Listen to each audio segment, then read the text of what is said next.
definitely more like a visual thing than kind of more of like a meaning behind it.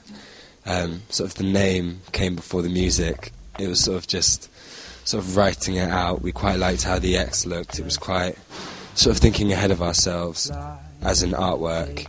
There's a lot you can do with it, like whether it be in like a pattern or anything. You can identify X's or kind of wherever you go. Just stay weak. I'll take you in pieces, we can take it all apart. I've known Oliver since nursery school, which is like when you're like 3. And I guess, I think our parents must have been friends, and then, so we spent a lot of time together, and we've been at primary school, secondary school, and now college, and now.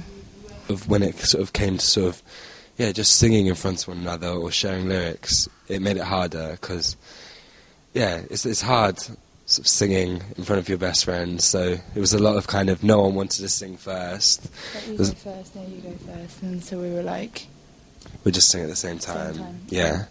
But no, in the long run, like, sort of touring, spending that much time with anybody is going to be hard, but when it's kind of your best friends, it just makes it a lot easier in that you don't feel quite so alone, I suppose.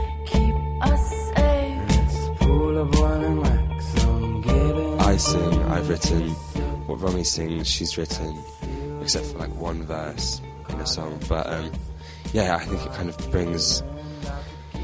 it just feels a lot more genuine. Yeah, I think it kind of gives us our own takes on the songs. Like, it's usually one of us comes up with a verse or chorus and like kind of we'll like share it with the other one, but it's never really in person. We usually do it over the internet, like, because it's quite late at night, and it makes it a bit easier because you can be personal without being like, it's quite exposed to just sit there and be like, this is my song, this is what it's about. So it's quite nice to have that separation. I think it means that I can be more exposed, but like he doesn't know that, and like I don't know what Oliver's lyrics mean, and he doesn't know what, we've never asked each other what we mean.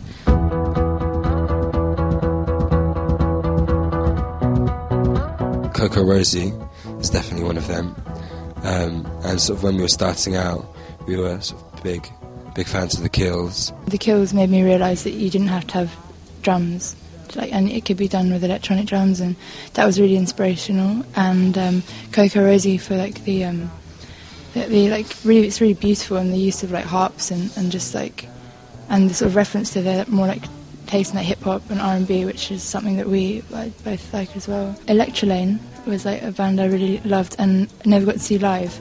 That was a big influence to me, like on guitar. Working with Beggars and kind of looking through their library, their archive, we came across bands like Cocteau Twins, and I think that's a band we can all kind of appreciate, really. Yeah, through Beggars and stuff. Bon Iver was like really beautiful. Like when I heard that. Beyonce. Yeah, definitely. Who doesn't like Beyonce? Yeah. Everyone likes Beyonce. Yeah, Oliver went to see her. Yeah, and I was very jealous. I was on the end of the phone, I could hear like the bass through the phone, and I was like, oh God, it must be so amazing this.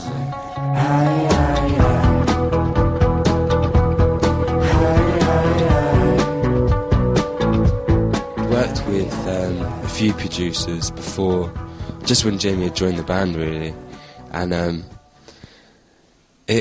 although I think we learnt so much from them, and I don't think the album would sound the same if we hadn't worked with them, but I don't know, the recordings sort of came out sounding a bit more like them than us. It sounded like their kind of interpretation of our songs, and all we just really wanted was kind of to just translate the demos, and sort of Jamie is in the band, he kind of knows how everything